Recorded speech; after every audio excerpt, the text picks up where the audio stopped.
Coucou, j'espère que vous allez bien. J'espère que tout le monde va bien. Moi, ça va par la grâce de Dieu. Et comme vous le savez déjà, moi, c'est Souveraine Amoako. Et aujourd'hui, je suis avec un évêque, un éminent homme de Dieu, dans la personne du pasteur Botti. Je vais le laisser s'introduire. On a bien dit que quand chacun s'introduit, la personne s'introduit toujours mieux. Donc, pasteur Botti.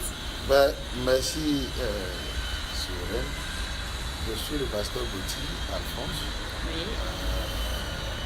Je suis marié. Marié, Ça voilà. se voit, d'accord. Marié à Fidèle. D'accord. Et nous sommes ensemble, nous sommes dans notre 10e année de mariage. Waouh, félicitations. Voilà, merci. Et je suis père de 4 enfants. Samuel, Emmanuel, Lessing et Béni. D'accord. Voilà. Et aujourd'hui, comme vous le remarquez, le thème c'est temps favorable. Donc, qu'est-ce qu'on peut dire par rapport au temps favorable? Beaucoup de gens se demandent à quand mon tour, Seigneur, quand est-ce que tu vas agir dans ma vie? Tout le monde se pose la question qu'il en vient au temps. Et c'est bien de préciser que c'est normal parce qu'on est dans un temps marqué, n'est-ce pas? Le monde est rédigé par le temps et on cherche à savoir qu'est-ce qui est au devant. Mais quand on parle du temps favorable, ça veut dire quoi? Alors, merci pour la question. C'est une très bonne question. C'est une question qui nous revient souvent. Pasteur, c'est vrai, quand mon tour, je prie, je ne sais pas quand est-ce que Dieu va m'exaucer. Est-ce que vraiment Dieu a un plan pour moi? Oui. Concernant ce domaine-là. Écoutez, il y a deux sortes de temps. Il y a le temps chronos, qui est le temps chronologique. On parle qui est lié à l'heure. C'est ça, à la seconde, la minute, l'heure, le jour, le mois, l'année. C'est le temps chronos. Oui. Et la plupart du temps, chaque année, souvent on dit que c'est ton temps, cette année, c'est ton temps, Dieu va te visiter. C'est ça. Et Dieu va faire, etc. Et les gens se demandent, mais pasteur, réellement, à quand mon temps? Alors, le temps arrêté par Dieu. Comme Habakkuk, Dieu le dit, il dit que c'est une prophétie dont le temps est fixé. Et ce qui me plaît dans ce verset, c'est que le temps est déjà fixé. Donc, il n'y a rien qu'on peut faire pour avancer le temps ou reculer le temps, mais il y a quelque chose qu'on peut faire pour attendre ce temps et c'est la préparation. C'est la préparation. Et comment se préparer à recevoir? Le temps étant fixé, on se prépare dans la prière. D'accord. On se prépare dans la prière. Parce que 2 Corinthiens 6, verset 2 dit ceci que au temps favorable, j'étais exaucé. Au jour du salut, j'étais secouru. Voici le temps favorable. Voici le jour du salut. Alors le mot c'est exaucer. Exaucer, on exauce celui qui prie. Demandez. Et vous serez répondu. Demandez et on vous donnera, c'est clair. Donc, on exauce celui qui prie, celui qui a fait une demande, celui qui a fait une requête à Dieu, qui a adressé sa prière à Dieu. Ça veut dire que la préparation se fait d'abord dans la prière. Premièrement, il faut prier. Deuxièmement, la préparation se fait aussi à travers l'enseignement. D'accord. Surtout à travers l'enseignement. C'est le but de ce temps que nous sommes en train de passer pour nous aider à pouvoir avancer. Pourquoi? Parce que l'enseignement est un remède. L'enseignement est un remède. Parce que si vous n'êtes pas enseigné, vous risquez de partir en vrille, de faire des choses qui ne vont pas servir à la gloire de Dieu, de douter. D'accord. Vous voyez? Alors que la parole de Dieu, l'enseignement vous permet d'être stabilisé, vous permet d'être focalisé et de croire. Pourquoi? Parce que la foi vient de ce qu'on entend. Et ce qu'on entend vient de la parole de Dieu. Surtout lorsque vous entendez Habakkuk dire que c'est une prophétie dont les temps sont fixés, ça vous donne la foi, la confiance que Dieu est à l'œuvre, Dieu est en train d'agir dans le secret pour moi et que mon miracle va sûrement arriver. Alors, la préparation, c'est ça. D'abord dans la prière, ensuite dans l'enseignement. L'enseignement, c'est quelque chose de très important. Pourquoi? Parce que c'est à travers l'enseignement qu'on apprend. C'est ça. Ensuite, il y a la mise en pratique. Vous savez, je dis qu'il y a trois choses qui sont importantes pour se marier. Il y a la beauté. D'accord. On est arrivé dans le mariage, hein. D'accord. Et puis, il y a la vertu. Ok. Et donc, ce sont des choses qu'on développe, par exemple, qu'on entretient. Ça fait partie de la préparation. Ok. La beauté, elle est à la fois spirituelle et à la fois physique. Donc, mais c'est dans la présence de Dieu, dans l'enseignement de Dieu, dans la crainte de Dieu, que toute cette beauté-là trouve son sens. D'accord. D'accord. Donc, on a parlé de l'aspect spirituel. Donc, pour tous ceux qui nous prennent en cours, c'est temps favorable, ok? Et on parle de comment se préparer pour son temps favorable. Beaucoup de nous, voilà que le 31 est passé, je réclame ci, je récupère, je prie pour ça. D'accord. C'est pas juste de déclarer, mais c'est aussi de se préparer. Donc, comment se préparer pour recevoir de Dieu? Et Habakkuk, on l'a lu tout à l'heure, Habakkuk 2, verset 3, qui dit que la prophétie est déjà fixée.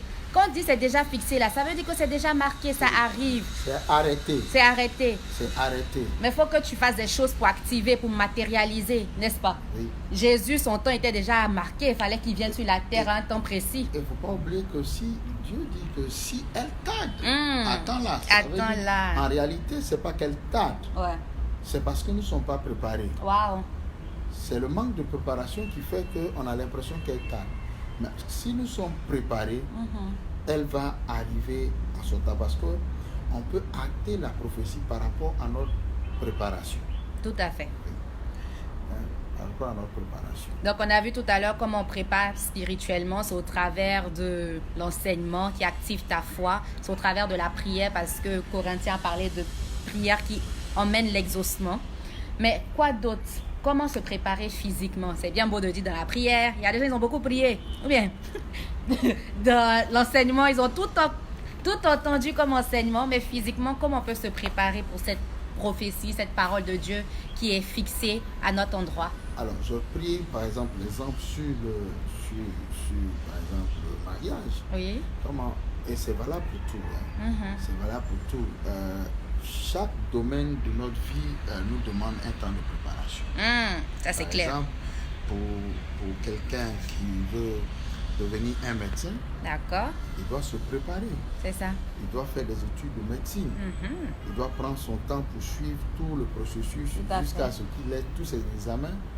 Et ensuite, il va décrocher son diplôme. Mais par rapport à ça, il doit étudier. C'est clair. Parce que ça ne va pas se faire tout seul, vous voyez.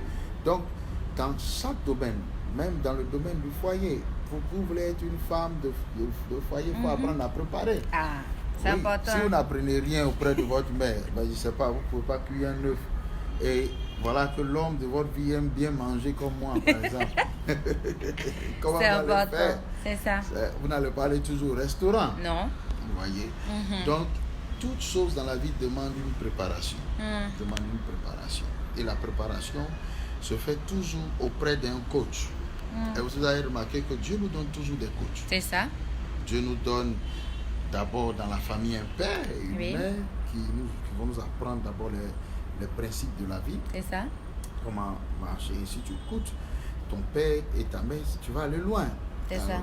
C'est ce que Proverbe nous dit. Proverbe est clair là-dessus. Je vais vous lire, par exemple, Proverbe chapitre 2 qui dit: mon fils, si tu reçois mes paroles, tu gardes avec toi mes préceptes, si tu rends ton oreille attentive à la sagesse, si tu inclines ton cœur à l'intelligence, oui, si tu appelles la sagesse et si tu élèves ta voix vers l'intelligence, tu la cherches comme l'argent, tu la poursuis comme un trésor, alors tu comprendras la crainte de l'Éternel et tu trouveras la connaissance de Dieu. Mais cette crainte de l'Éternel et cette connaissance de Dieu, c'est ce qui définit la vie elle-même. D'accord. Vous voyez? Parce que la femme qui craint Dieu, c'est elle qui sera louée. Il y a beaucoup de belles filles, il y a beaucoup de filles qui ont de la grâce, mais c'est celle qui craint Dieu qui sera louée. Et aux portes, ses œuvres vont la louer. Vous voyez? Alors, donc on voit que dans tout système, celui qui craint Dieu est toujours privilégié. Parce que la sagesse triomphe. C'est ça. La sagesse triomphe de Dieu. Mais cette sagesse, elle vient d'où? De l'écoute C'est ça.